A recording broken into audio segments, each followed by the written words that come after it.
Baik, kita akan mulai pelajaran kita, bukan belajar matematika, ya, ya, tetapi belajar etika dan moralitas Kristen. Ini masih dalam dimensi yang kita pelajari minggu lalu, yaitu dimensi substansi terkait dengan kualitas pribadi, karakter moral, ya, kualitas-kualitas di dalam diri manusia yang dikaruniakan Allah, ya. Jadi kita tidak diciptakan sebagai makhluk yang jahat. Kita tidak diciptakan dengan kualitas-kualitas yang jelek. Kita tidak diciptakan dengan kualitas-kualitas yang buruk. Adapun kekurangan-kekurangan, kerusakan-kerusakan, kondisi yang tidak sama seperti awal ketika penciptaan itu lebih kepada karena kejatuhan manusia ke dalam dosa. Bapak sudah bicara di minggu lalu tentang hal itu, ya. Nah, ini masih berkaitan dengan karakter, masih berkaitan dengan kualitas pribadi. Etika itu berbicara tentang bagaimana kita menjalani hidup. Etika itu lebih kepada prinsipnya, moral itu lebih kepada penerapannya, lebih kepada ekspresinya. Tetapi seringkali memang interchangeably atau bertukar tempat. Kadang-kadang orang bilang etika, yang dimaksud adalah moral. Kadang-kadang orang bilang moral, yang dimaksud adalah etika. Tetapi saudara-saudara kira-kira bisa memahami bahwa ini berkaitan dengan kehidupan Kristen, cara hidup, ya, kualitas, karakter, ya, berkaitan dengan bagaimana kita menjalani hidup. Etika juga berkaitan dengan apa yang disebut dengan apologetika. Apologetika berbicara tentang apa yang kita percaya. Mengapa kita percaya apa yang kita percaya? Itu yang menjadi pembahasan dalam apologetika. Kalau etika membahas tentang bagaimana kita menjalani hidup. Ya. Bagaimana kita menjalani hidup? Apa prinsip-prinsipnya? Ya. Kalau moralitas lebih kepada penerapan, ekspresi, ya, terkait dengan kehidupan kita, ya. Baik, Bapak akan lanjut pada slide berikutnya. Ya, kita akan membahas tentang pengantar, tentang nilai-nilai dan prinsip etika Kristen. Kenapa disebut pengantar? Karena tidak akan terlalu detail, ya. Misalnya nanti pembahasan tentang etika seksual, sebenarnya etika seksual bisa saja dibahas tersendiri. Misalnya etika ekonomi, etika politik, etika lingkungan, sebenarnya bisa dibahas tersendiri, tapi ini lebih kepada pengantar, ya. Kemudian fokus pada penerapan prinsip Alkitabiah dalam berbagai aspek kehidupan, ya.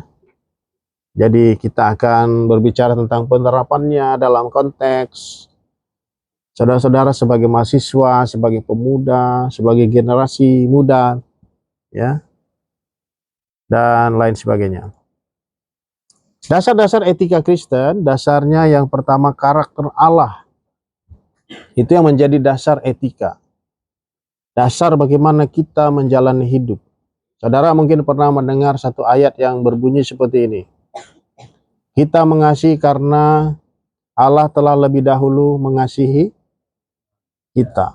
Karena Allah adalah kasih. Jadi karakter Allah, kualitas pribadi Allah itu menjadi dasar bagaimana kita menjalani hidup. Itu menjadi dasar etika kita, menjadi dasar bagaimana prinsip-prinsip kita di dalam menjalani hidup.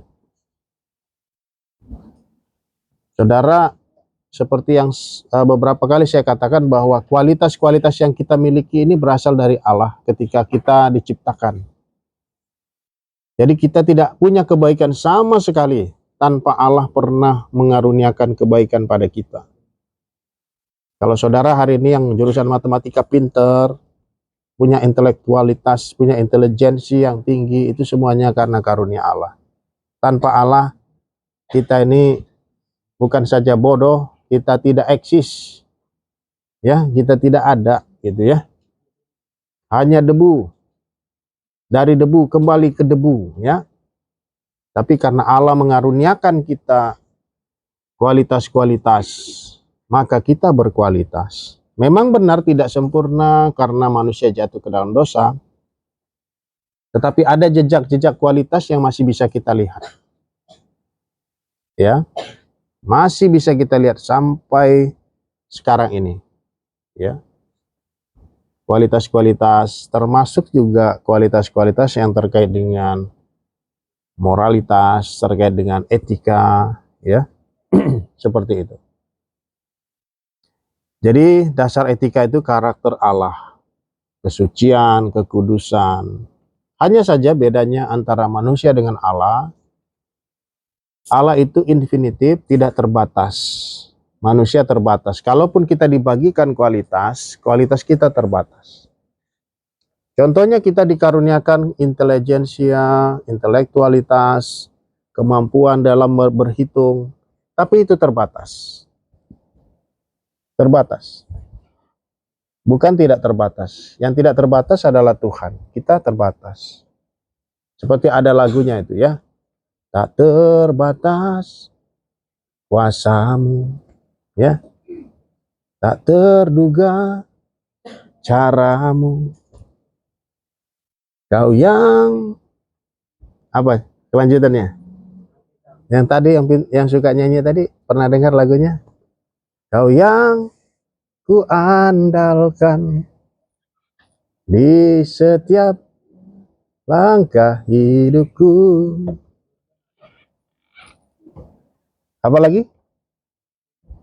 Tak terbatas kasih-Mu, gitu kan? Jadi Tuhan itu tidak terbatas, saudara. Kita terbatas. Ya. Nanti khawatirnya kalau saya nyanyi kalian lupa belajarnya ini. Ya. Saking falesnya gitu ya. Oke, tadi karakter kedua, kasih kepada Allah. Itu juga menjadi dasar etika kita. Kasih kepada Allah dan sesama. Ya, seorang ahli Taurat pernah bertanya kepada Yesus. Pertanyaannya, Tuhan Yesus,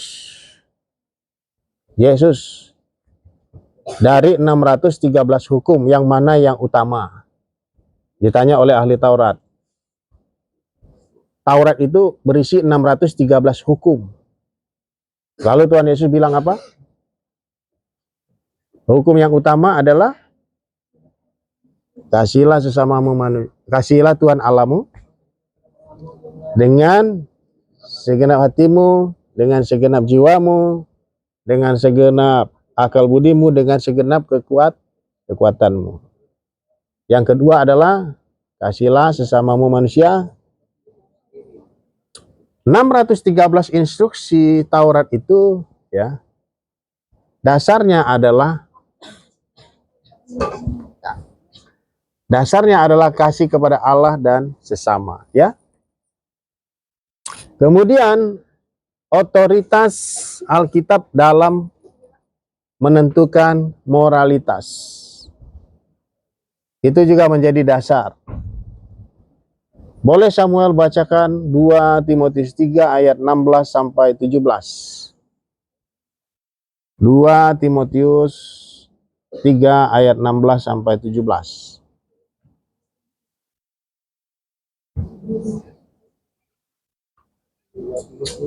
3 ayat 16 sampai 17. Ya.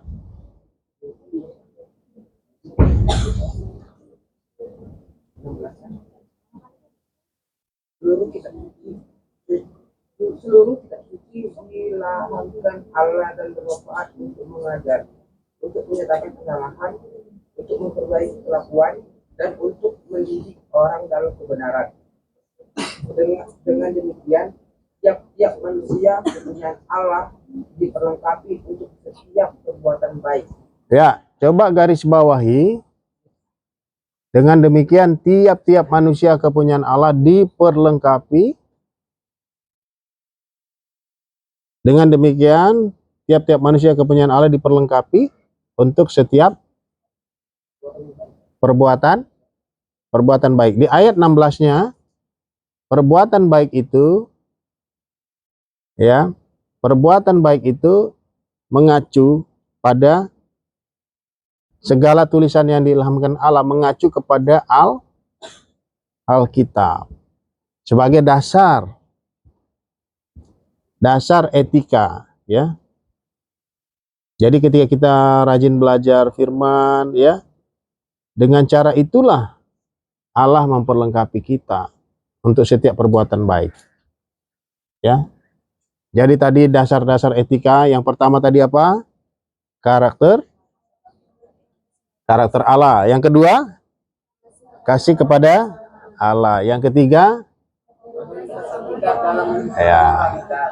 yang keempat, teladan Yesus Kristus. Siapa yang pernah punya gelang tulisannya WWJD? Gelang WWJD. JD-nya itu bukan janda, ya, tapi JD-nya itu Jesus, J-nya Jesus, D-nya do, WW-nya apa? What will Jesus do? Maksudnya dengan WWJD itu, kalau misalnya kita nggak tahu harus ngapain, tanyalah WWJD, what will Jesus do? Apa kira-kira yang akan Yesus lakukan dalam situasi seperti yang sedang kita hadapi? Ya, berkaitan dengan poin yang tadi, teladan Yesus itulah yang menjadi dasar etika kita.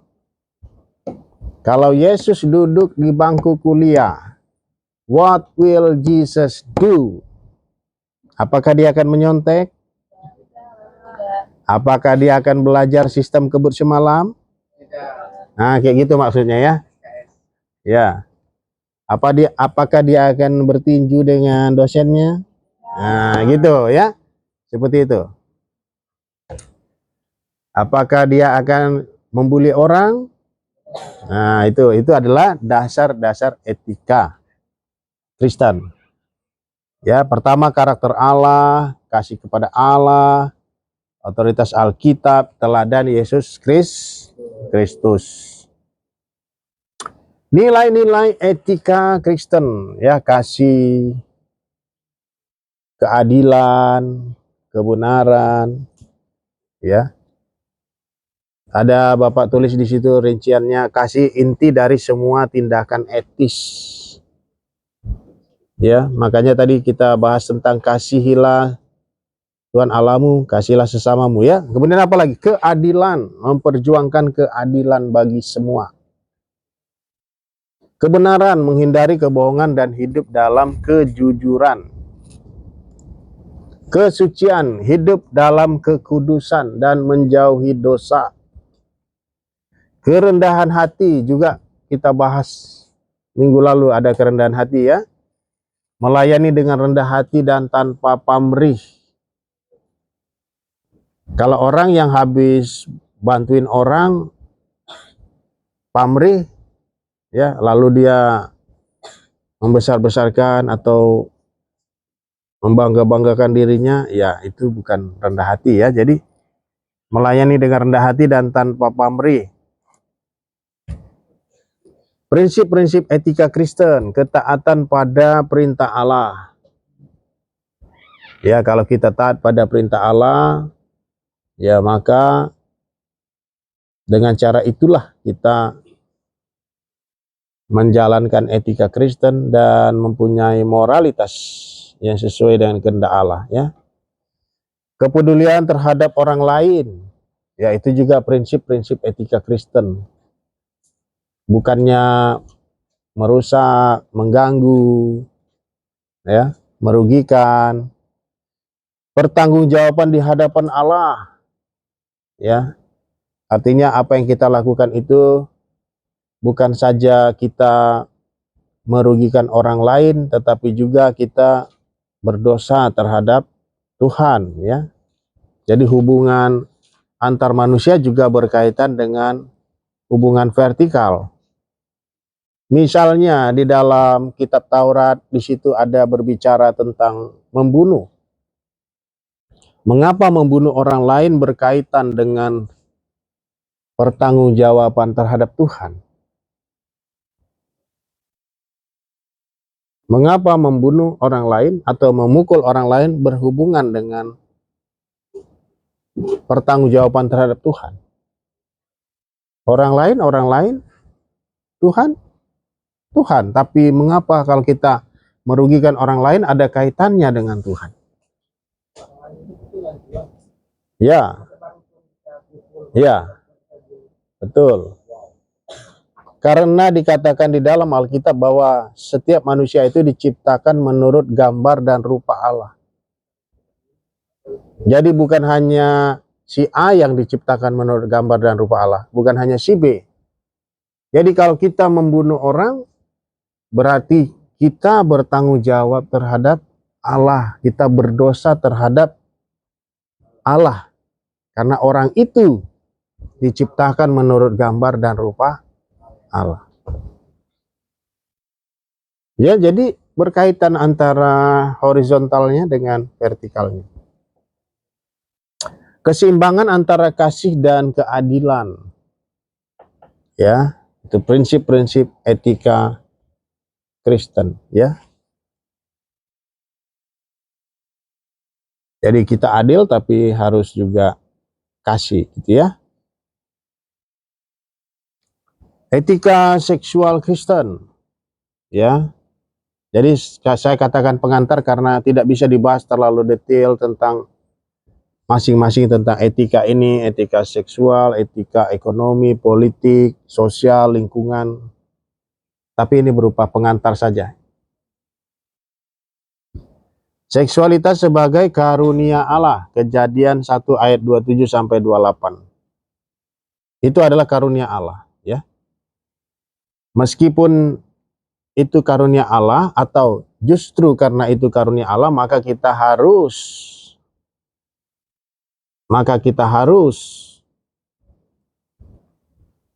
menjaga, maka kita harus menggunakan dengan sebaik-baiknya, ya, dengan benar, ya.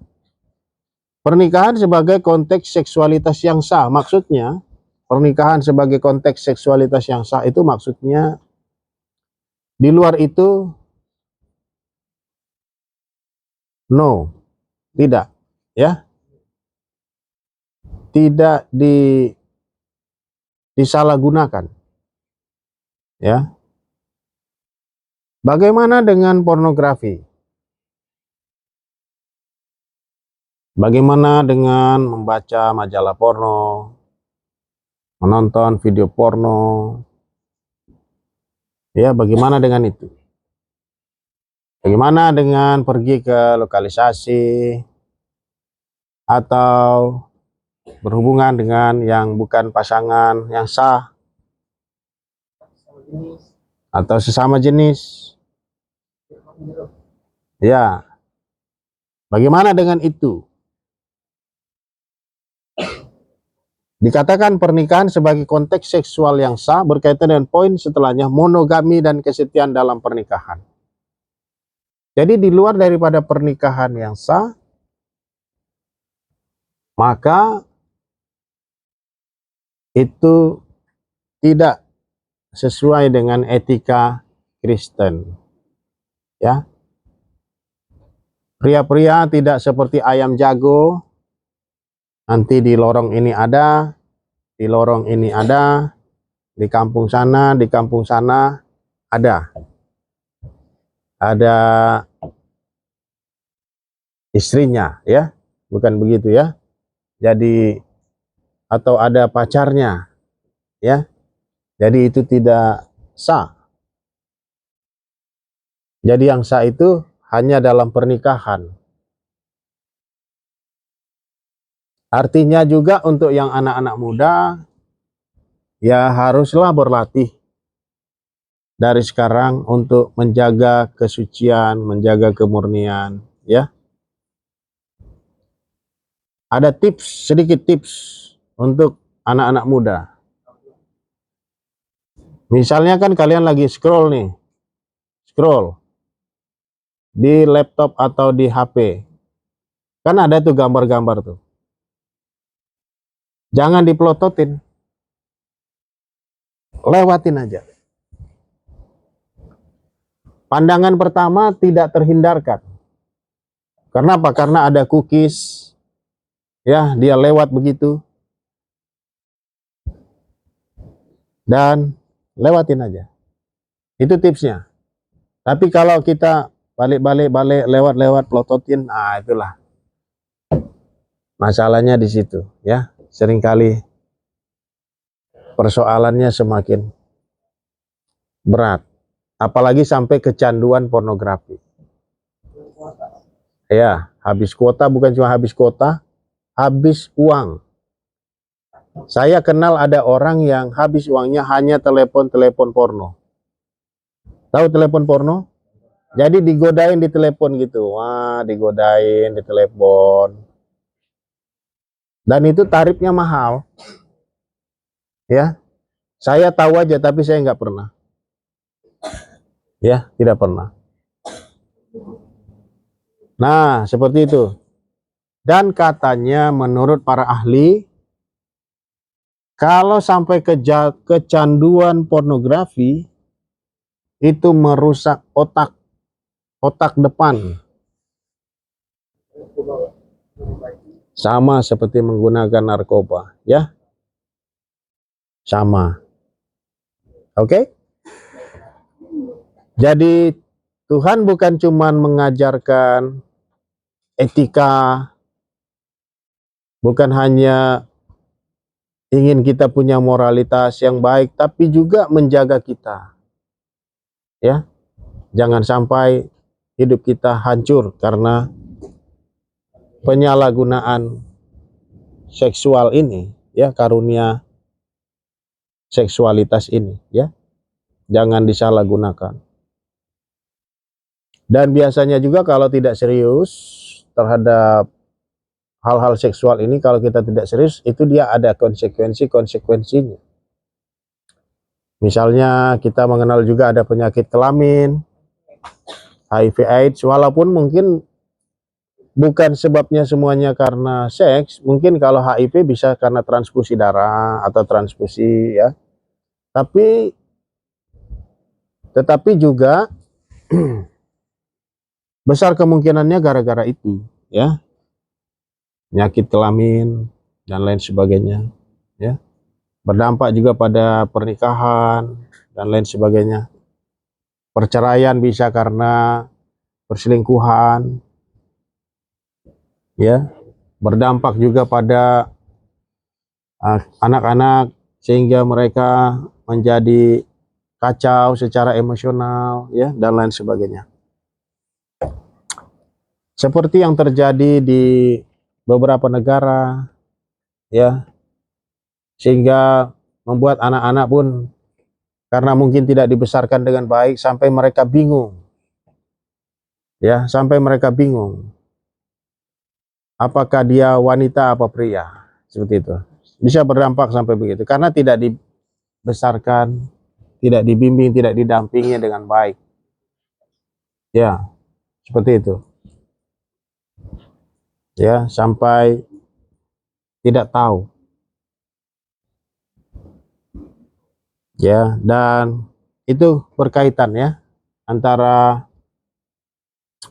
kalau Bapak percaya itu berkaitan antara legalisasi aborsi misalnya dengan isu-isu gender, dengan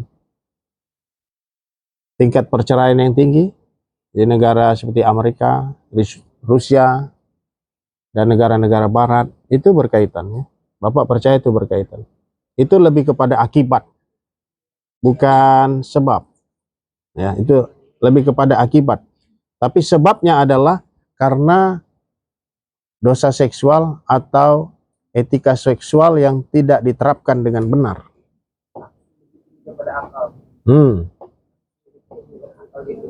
Iya, betul. Oke. Kemudian penolakan terhadap hubungan seksual yang tidak alkitabiah. Ya, jadi kita harus menolak. Ya, jangan terjebak. Ya, jangan terjerat. Karena konsekuensinya akan berat ke depannya, ya. Jadi mendingan dari sekarang itu berlatih, tapi nanti ke depannya akan bagus. Boleh baca Mazmur 119 ayat 9. Mazmur 119 ayat 9.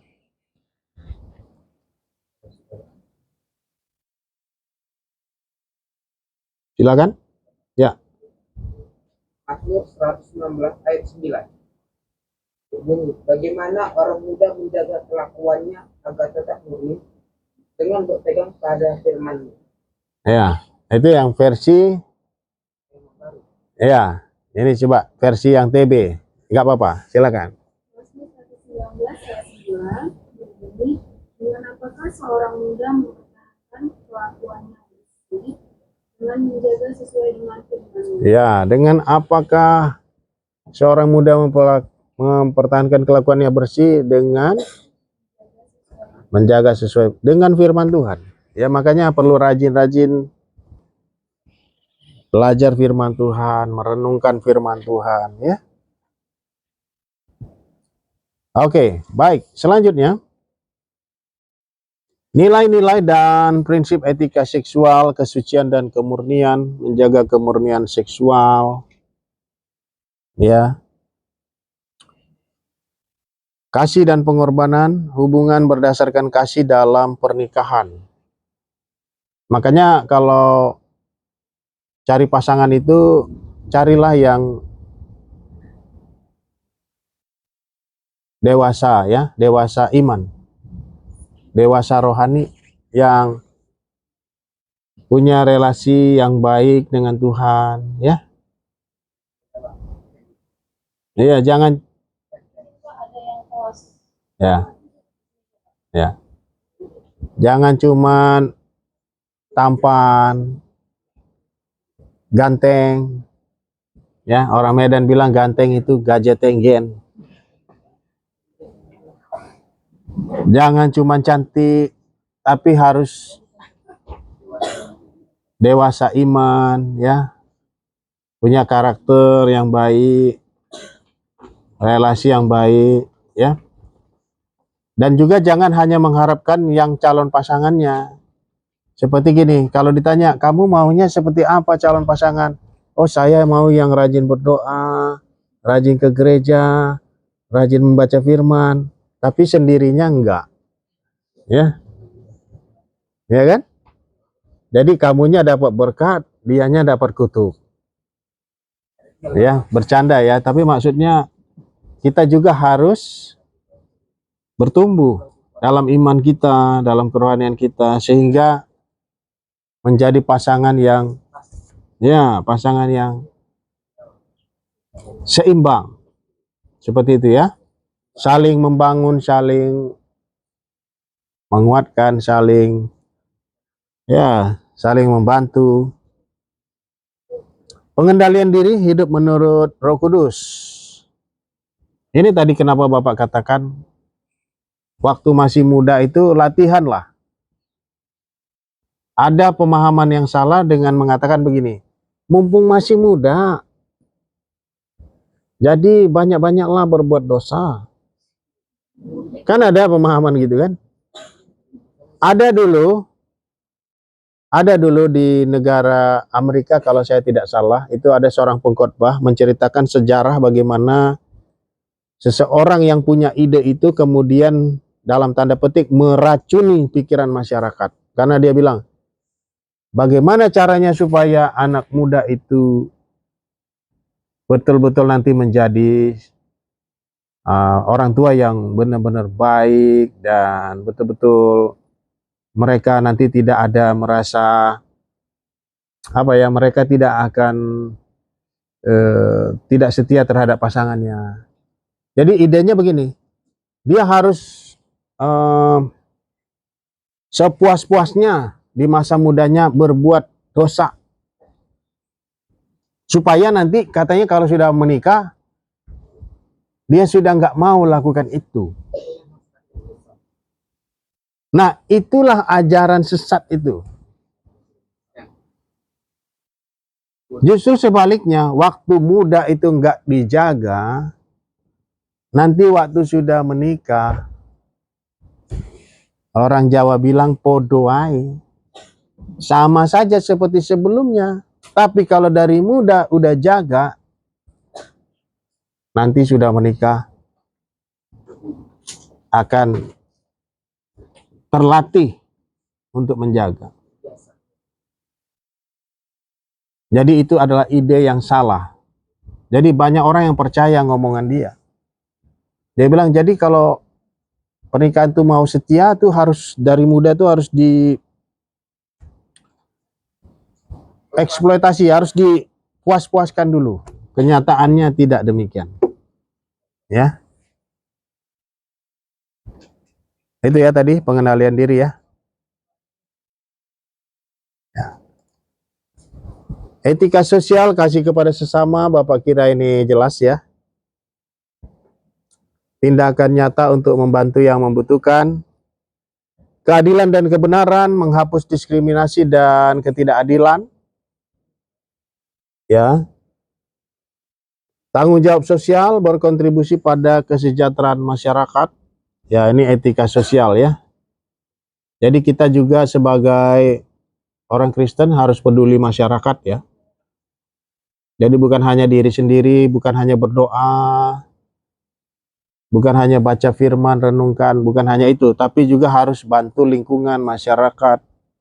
Kejadian 1 ayat 26 harus menjadi pengelola yang baik, harus mensejahterakan, ya, menghapus diskriminasi, perbudakan seperti yang dilakukan oleh John Wesley dan William Wilberforce dan banyak tokoh-tokoh yang lain pada abad-abad yang lampau, ya. Ya, menghapuskan perbudakan dan lain sebagainya, ya. Etika ekonomi, pengelolaan sumber daya yang bijaksana. Kalau tadi Bapak bicara tentang perbudakan, supaya kalian tidak bingung, di Alkitab juga ada perbudakan. Tapi beda antara perbudakan dalam konteks Yahudi dan dalam konteks Greco-Roman atau Yunani Romawi, beda. Kalau yang dalam konteks Yahudi itu lebih kepada menolong, dan itu tidak selamanya. Jadi begini, zaman dulu kalau tidak ada tuannya, kalau orang itu tidak ada yang melindungi, maka dia akan berbahaya hidupnya, ya. Maka dia akan terancam hidupnya. Apalagi dia miskin, dia tidak punya kekuatan, ya. Mungkin dia juga akan diculik, dijual dan lain sebagainya. Jadi kalau dalam konteks Yahudi itu lebih kepada sukarela, di mana budak itu secara sukarela. Tapi juga sangat humanis dalam arti itu bukan seperti penyiksaan, tapi lebih kepada seperti membantu, ya, lebih kepada membantu. Karena kadang-kadang orang bisa saja tidak punya apa-apa sehingga perlu tempat tinggal, perlu orang yang melindungi, perlu orang yang menopang, ya. Bedanya dalam konteks Yahudi itu tidak untuk seterusnya, ya. Tapi kalau dalam konteks Greco-Roman atau Romawi, itu lebih seperti komoditas, seperti barang. Bisa dijual, jual beli seperti itu. Dan kehidupan di zaman dulu sangat bergantung pada budak. Tanpa budak mereka nggak bisa melakukan banyak hal seperti pembangunan jalan, apa gitu. Semuanya sangat bergantung budak. Mungkin sampai sekitar 35% bangsa-bangsa kuno itu membutuhkan budak. 35-40% kehidupan mereka bergantung atau membutuhkan budak. Ya, itu karena saya tadi sempat bicara tentang budak, ya. Tapi sekarang sudah tidak, ya, perbudakan sudah dihapuskan, ya. Etika ekonomi, pengelolaan sumber daya yang bijaksana. Bapak kira ini jelas, ya. Sumber daya bijaksana dikelola, ya, untuk negara-negara bangsa-bangsa yang punya kekayaan alam dikelola dengan baik, bukan hanya untuk memperkaya satu dua orang atau sekelompok orang, tapi betul-betul dikelola dengan baik, memberikan dampak kesejahteraan bagi sebanyak mungkin orang, semua warga negara, ya. Keadilan ekonomi, perlakuan adil dan upah yang layak. Nanti suatu hari kalau jadi CEO, jadi manajer, jadi pemilik perusahaan, pastikan orang-orang di bawah saudara, anak-anak buah saudara itu sejahtera, ya. Jangan melanggar peraturan, harusnya bekerja 1 minggu mungkin 40 jam, lalu dibohongin sampai orang itu kerja sampai 100 jam atau 80 jam, dibayar separuh dari UMR. Wah, nah itu salah, ya. Jadi kan ada peraturannya itu, ada peraturan normatif, ada peraturan minimalnya. Ya, kalau lembur, berilah lembur, ya. Jangan suruh-suruh lembur, gajinya dipotong lagi. Waduh, ya. Itu tidak adil, perlakuan yang tidak adil, ya. Kemudian apalagi generositas dan amal, berbagi dengan yang membutuhkan. Bapak kira ini jelas, ya. Kalau ada lihat orang yang miskin, yang membutuhkan, walau kita tidak bisa buat dia kaya, walau kita tidak bisa beri dia banyak, tapi kalau bisa bantu sedikit, bantu, ya. Bapak sendiri menerapkan itu dalam hidup Bapak, ya. Walaupun Bapak tidak bisa bantu semua orang, ya. Lagi pula Bapak uangnya juga terbatas, ya kan? Tapi kalau ada, bantu, ya. Seperti itu. Membantu orang yang membutuhkan. Di dalam Alkitab ada bicara tentang membantu janda-janda, ya. Di sini bukan bicara tentang janda yang masih muda, janda yang masih produktif, bukan. Tapi membantu janda yang sudah tua, tidak produktif, tidak mampu, bahkan mungkin tidak punya sanak famili, ya, yang susah gitu, ya. Bukan janda yang mungkin masih bekerja, masih bisa bekerja begitu, ya. Apalagi janda kaya mau bantu apa gitu kan?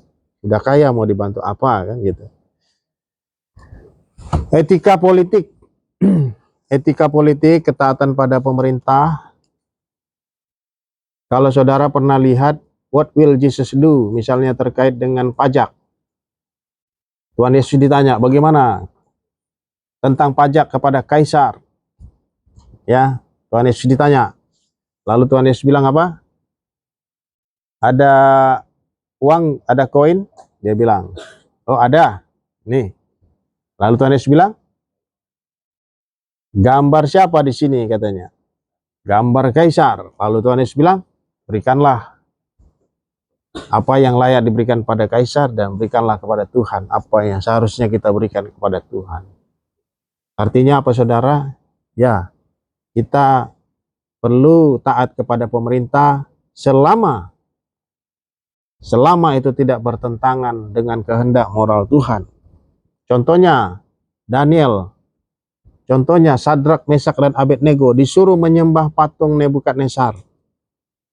Daniel disuruh menyembah patung Darius. Apa yang mereka katakan? Bukankah mereka pemerintah? Bukankah mereka raja? Ya. Tapi itu tidak sesuai dengan kehendak Allah, lalu mereka menolak. Bahkan rela, ya, untuk dimasukkan ke dalam gua singa. Itu Daniel, kemudian Sadrak, Mesak ke dalam tempat perapian, ya. Ya, tapi mereka selamat. Apinya tidak bisa melalap, singanya tidak selera memakan Daniel, ya. Tidak mau makan Daniel, ya. Dan di situ sebenarnya ada bayang-bayang tentang Kristus. Kenapa? Karena di dalam perapian itu ada 4 orang. Tadinya hanya Sadrak, Mesak dan Abednego, ternyata ada tambah 1 orang lagi di situ. Siapa itu 1 orang lagi, saudara? Yesus. Yesus sebelum berinkarnasi. Jadi ada satu orang lagi di dalamnya. Dan mereka tidak terbakar. Daniel yang berada di gua singa, itu juga adalah bayang-bayang tentang Yesus yang tidak dapat dikalahkan oleh maut. Meskipun berada di dalam dunia orang mati. Ya, itu juga berbicara atau memberikan gambaran tentang Yesus, ya. Baik, kemudian partisipasi politik yang bertanggung jawab. Jadi saudara juga boleh berpartisipasi dalam politik, bisa menjadi politisi, bisa menjadi politisi. Kalau memang ada panggilan ke situ, Bapak doakan kalian menjadi politisi yang baik. Memajukan bangsa dan negara, mensejahterakan, jangan korupsi. Ya, jangan korupsi, menjadi contoh teladan inspirasi. Ya. Ada contoh teladan inspirasi itu yang di Maluku itu, ya. Ibu Shirley, kan? Secara angkanya meningkat. Ya kan? Meningkat 32%. Memajukan ekonomi. Rakyatnya senang. Banyak bantu orang, dia turun-turun ke jalan, turun-turun ke masyarakat. Nah, jadilah politis seperti itu, ya. Nah, doakan Indonesia punya banyak politisi-politisi yang baik, yang hebat, yang betul-betul bisa membangun bangsa dan negara, ya. Oke, selanjutnya etika lingkungan. Etika lingkungan manusia sebagai pengelola ciptaan Allah. Bapak kira jelas, jangan buang sampah sembarang tempat. Bapak kira jelas ini, ya. Jangan mengeksploitasi secara ekstrim sampai tidak ada lagi untuk generasi mendatang. Pengelolaan yang bertanggung jawab dan pelestarian keanekaragaman hayati. Pemulihan hubungan manusia dengan alam. Ya.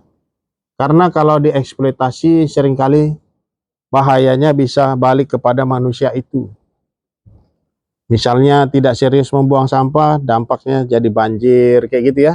Jadi harus kita lestarikan, pelihara, ya.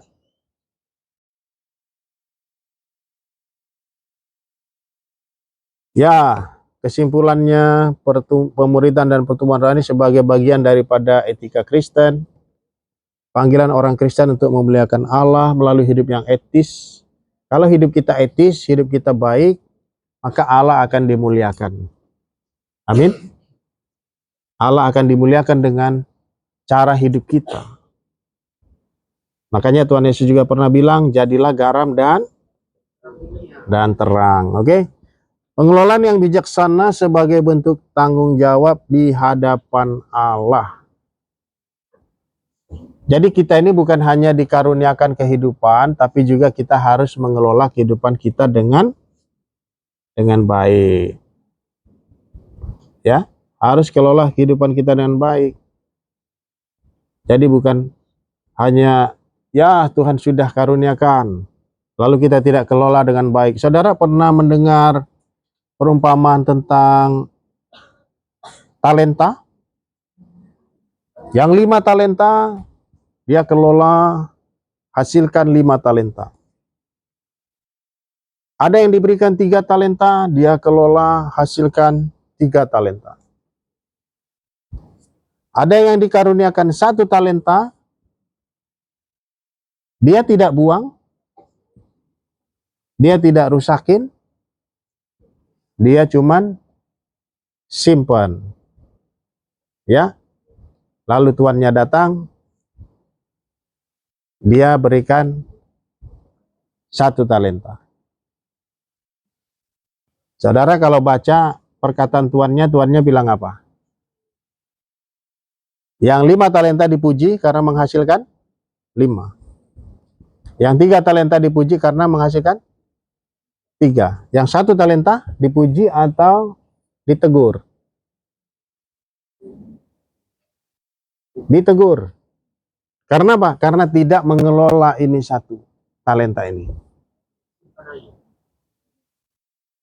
Bukan dirusak, bukan dibuang. Simpan pun salah. Jadi saudara diberikan karunia oleh Tuhan, kelola, maksimalkan. Ya. Seperti itu ya, saudara ya. Baik, itu yang Bapak bisa bagikan. Silakan ditanyakan kalau ada hal yang kurang jelas. Silakan.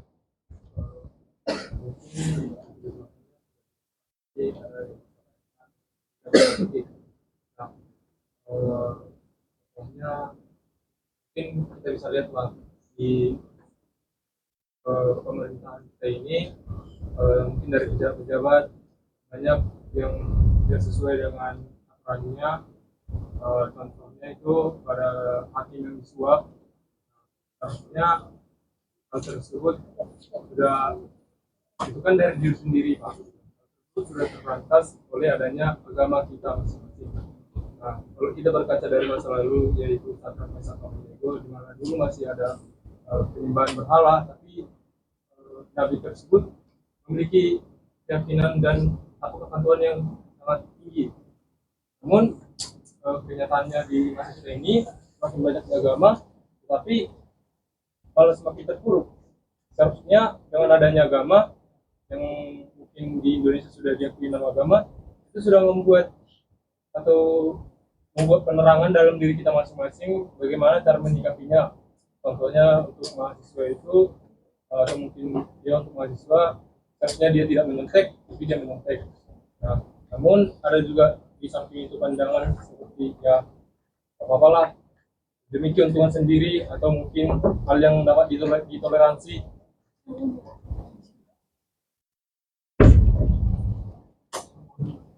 Ya, silakan. Jadi itu Pak pertanyaan saya, mengapa dengan adanya agama yang ada nama agama yang sudah diakui di Indonesia ini, namun dari diri kita masing-masing belum sesuai dengan yang tujuan agama tersebut dan pengambilan keputusan tersebut. Ya, baik. Ini pertanyaan yang bagus ya. Siapa namamu? Boris. Ya, itu pertanyaan yang bagus. Jadi secara teori, secara pengajarannya bisa saja orang sudah paham, sudah mengerti secara intelektual. Namun dia tidak menerapkannya. Nah, Bapak tidak bisa mengomentari untuk agama yang lain ya. Tapi kalau bicara secara umum, mestinya itu agama secara umum ya, mendatangkan kebaikan atau mengajarkan kebaikan begitu ya.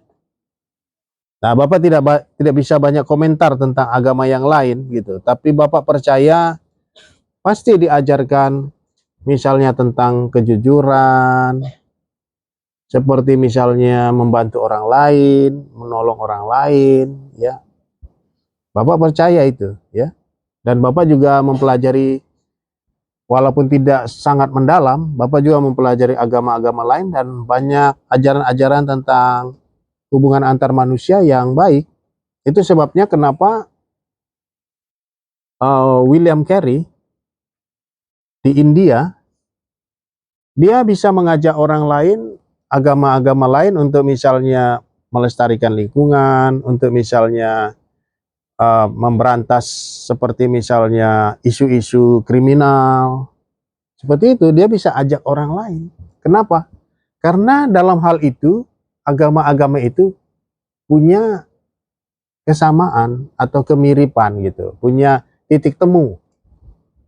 Misalnya tidak ada agama yang mengatakan, oh, membunuh orang itu, wah, bagus, disarankan. Nggak ada kan? Makanya, misalnya hakim ketok palu karena ada orang yang membunuh, nggak ada yang komplain kan?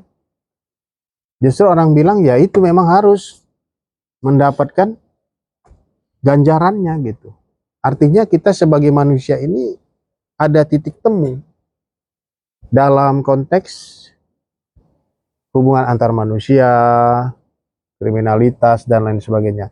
Jadi kenapa bisa begitu? Mungkin itu pertanyaannya Boris tadi.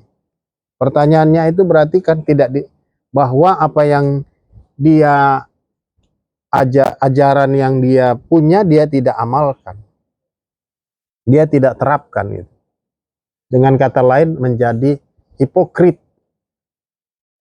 Ya, dengan kata-kata lain menjadi hipokrit, menjadi munafik. Ya, munafik karena tidak diterapkan. Begitu. Ya. Jadi harus diterapkan. Oke?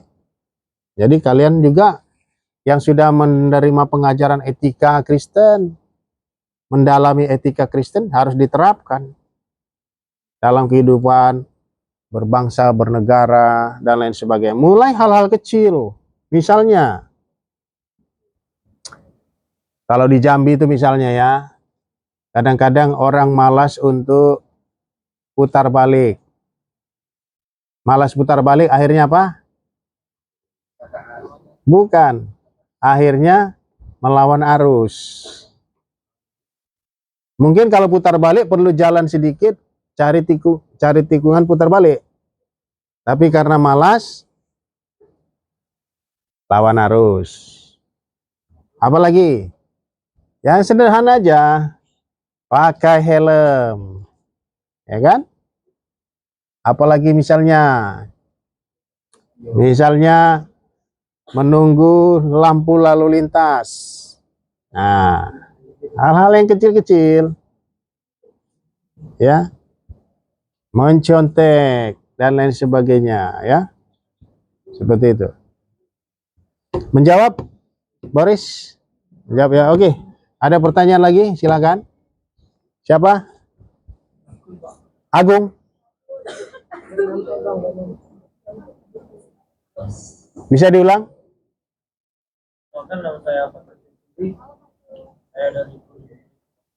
Oke.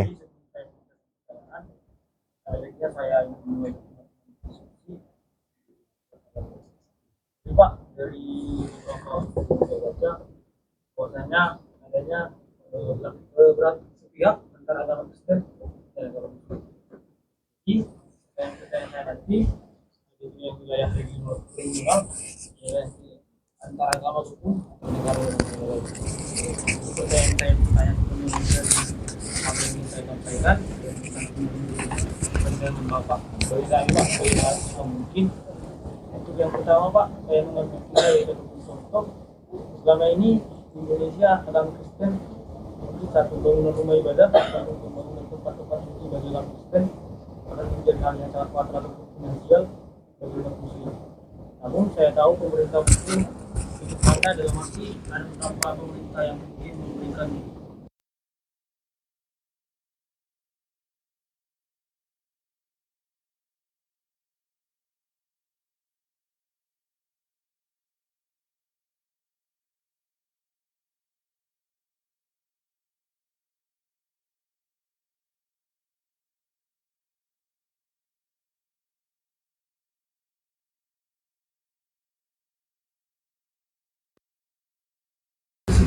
pandangan Bapak, bagi Bapak yang sudah paham dengan materi agama ini, apakah hal tersebut bisa digunakan nanti jika dibawa ke ranah permasalahan internasional ataupun nasional nanti antara negara-negara regional dan mungkin lainnya?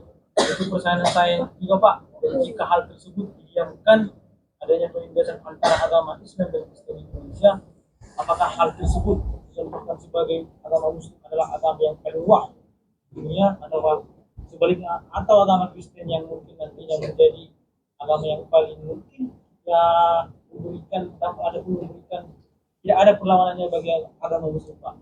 Jadi dari pertanyaan saya ataupun dari pendapat saya Bapak, berikan mungkin Pak saya ingin minta pendapat Bapak, apakah hal tersebut dibenarkan?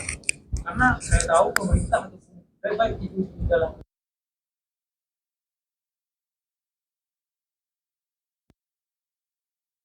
mungkin dari bawah yang boleh ditemukan dari website bawah abang baca informasi yang ada itu apa-apa dari itu Ngomongin agar kita tahu banyak oknum yang melibatkan informasi hoax demi tujuan dan belum. Jadi semua yang ini saya membacanya di website Kompas dan misalnya semalam pada hal tersebut sudah disampaikan bahwasanya sebenarnya kita lihat secara data saja yang secara realistis saja kadang pemerintah Indonesia dengan bahwasanya agama Kristen yang selalu ditinggal. Dengan pernyataan saudara tadi bahwasanya kita membicarakannya secara ataupun dari mana saya mendapatkannya berita mungkin dari beberapa influencer atau mungkin hal tersebut tidak bisa dikatakan bahwasanya mereka tersebut karena ada masalah. Ini mereka karena ada rasa itu atau lainnya mungkin karena mereka tidak ingin merasakan apa yang dirasakan oleh saudara-saudaranya. Jadi yang saya baca tersebut adalah dari website Kompas atau Terima kasih. Baik, kalau tentang Nigeria, kebetulan Bapak punya teman di sana. Bapak punya teman di sana, teman kuliah, ya. Ada yang bahasa Inggris, Pak, bahasa Inggris. Oh ya, boleh. Bapak punya teman di sana, dan dia cukup banyak cerita bahwa Nigeria utara dengan selatan itu agak beda. Ya. Yang utara dengan selatan agak beda. Yang terjadi banyak penganiayaan itu lebih kepada yang di utara. Jadi di wilayah utaranya. Dan kalau menurut pendapat teman Bapak itu ya, dan kayaknya Bapak setuju juga, itu masih ada kaitan politis juga ya. Gitu. Tentang ya bagaimana satu kelompok ingin mendominasi sebuah pemerintahan, negara dan lain sebagainya. Ada politisnya juga itu. Jadi ada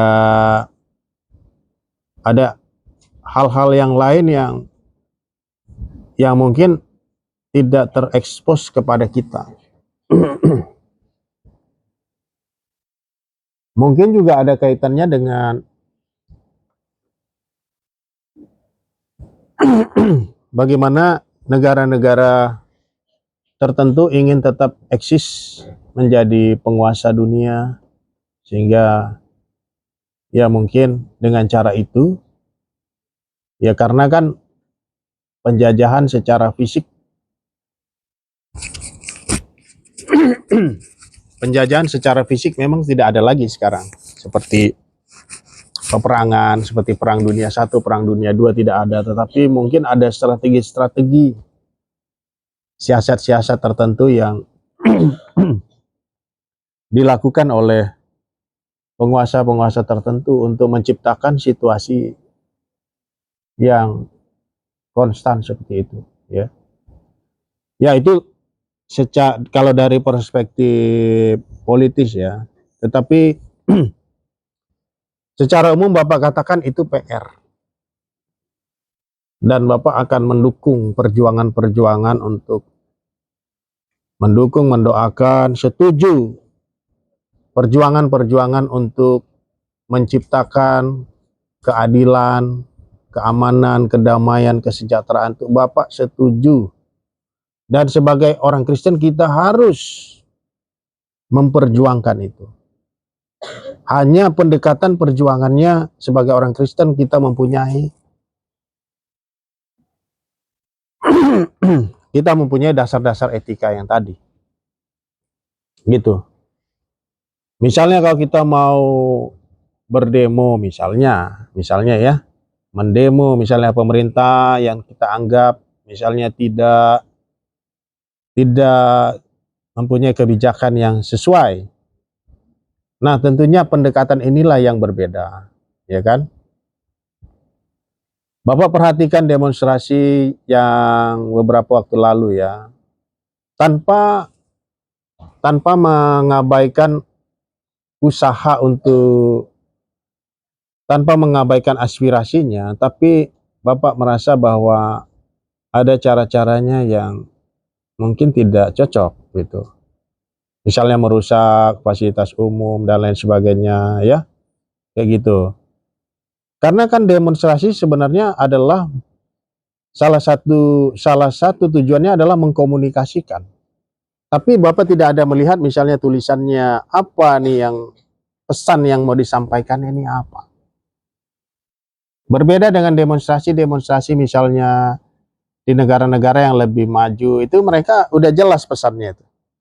Ekspektasi mereka jelas. Tapi saya lihat mungkin cara-caranya, pendekatan-pendekatannya mungkin yang perlu kita kita tingkatkan gitu. Tapi secara umum usahanya, itikat niatnya itu untuk melakukan perubahan-perubahan yang positif, Bapak setuju, memang harus begitu gitu. Cuman cara-caranya harus tetap dengan kasih ya, dengan hormat gitu. Itu aja bedanya. Tapi kalau untuk tujuannya untuk merealisasikan itu, memang kita harus realisasikan. Dan bahkan kalau bisa mengantisipasinya gitu. Mengantisipasinya. Jadi nggak tunggu masalahnya muncul. Gitu. Mengantisipasi, seperti contohnya apa yang dilakukan oleh Menteri Keuangan baru-baru ini ya. Bapak sebagai orang yang pernah bekerja di level manajerial untuk korporasi, Bapak mengerti yang dia lakukan itu memang seharusnya begitu, mengontrol. Kemudian misalnya profit center, revenue center yang memang seharusnya menghasilkan seperti BUMN misalnya, ya memang harus didorong untuk dapat membiayai, untuk dapat menghasilkan. Memang seperti itu gitu. Nah, itu adalah cara-cara yang bagus gitu. Misalnya dengan menahan untuk transfer ke daerah, itu biasa. Kalau di perusahaan biasa. Supaya tujuannya apa? Supaya mengajar atau melatih supaya lebih optimal, lebih maksimal, lebih menghasilkan. Kayak gitu-gitu tuh. Untuk saya yang pernah bekerja di swasta paham betul. Ya. Nah, pendekatan yang dia lakukan lebih strategik, lebih smart begitu ya. Jadi pendekatan-pendekatan yang Bapak rasa yang bagus, masih banyak cara untuk melakukannya gitu. Ya. Bagaimana dengan cara itu meminimalisasi pemborosan, meminimalisasi korupsi, walaupun mungkin tidak bisa secara sempurna menuntaskan, tapi dengan cara itu, dengan kontrol keuangan yang baik itu bisa meminimalisasi korupsi. Ya. Bagaimana pantun? Cukup menjawab? Tapi buat saya itu memang PR dan kita memang perlu terbeban dengan itu. Kita perlu mendoakan, mengupayakan, ya. Pertanyaan yang bagus ya. Berarti kamu juga, ya. Kamu juga memperhatikan situasi di lokal domestik Indonesia, begitu juga dengan di luar negeri. Oke? Ada lagi? Kalau tidak ada, tidak mengapa. Tidak harus ada ya. Tapi kalau masih ada, mungkin satu pertanyaan lagi yang terakhir kalau memang ada ya. Oh, satu lagi ya. Oke, silakan. Saya mau nanya Pak, pandangan Bapak bagaimana Iya Pak, akan nama saya Presiden Beparing. Di sini saya ingin membahas soal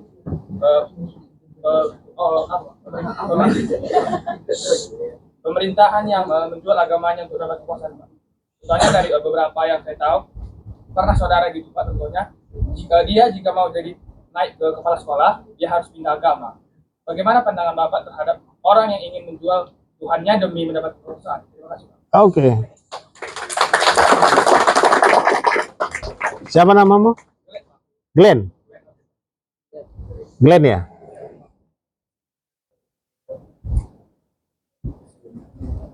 Bacalah kitab Daniel.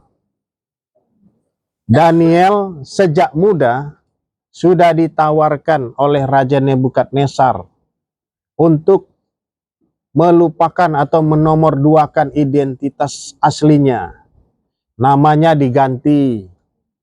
Nama teman-temannya diganti. Makanannya diganti makanan raja. Tinggal di istana.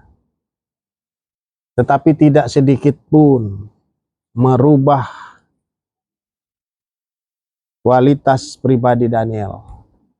Tidak sedikit pun merubah relasi dia dengan Allah. Dia taat mulai dari Raja Nebukadnezar sampai anaknya Nebukadnezar, Belshazzar, sampai pada raja berikutnya Darius. Tetap setia. Dia tidak berubah walaupun tinggal di istana.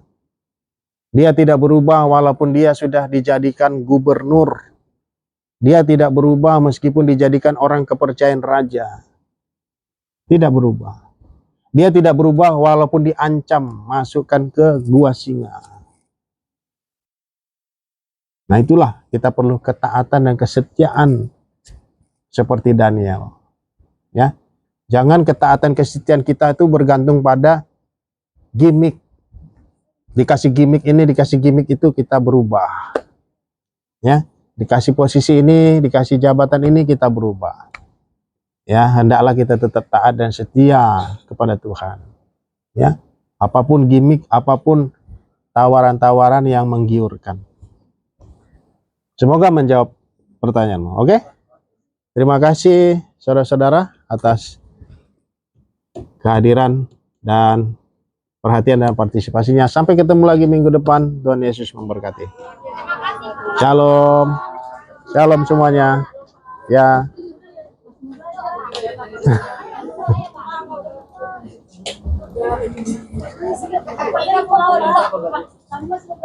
Oh, masih mau belajar lagi. Wah, dahsyat.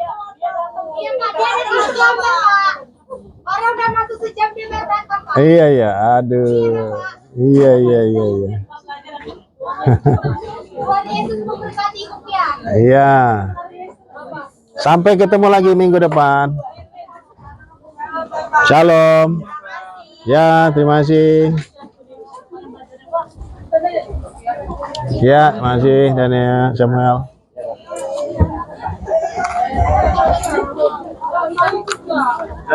Ya, terima kasih. Ya.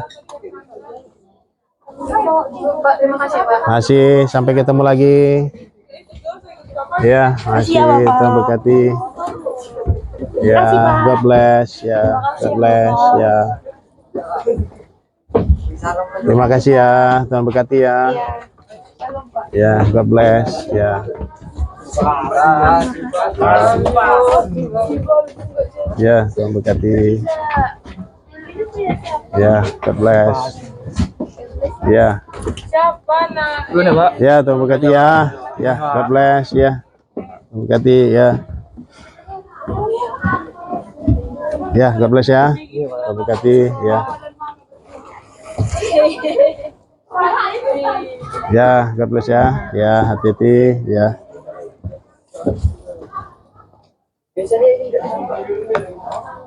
Ya, Tuhan berkati ya. Ya.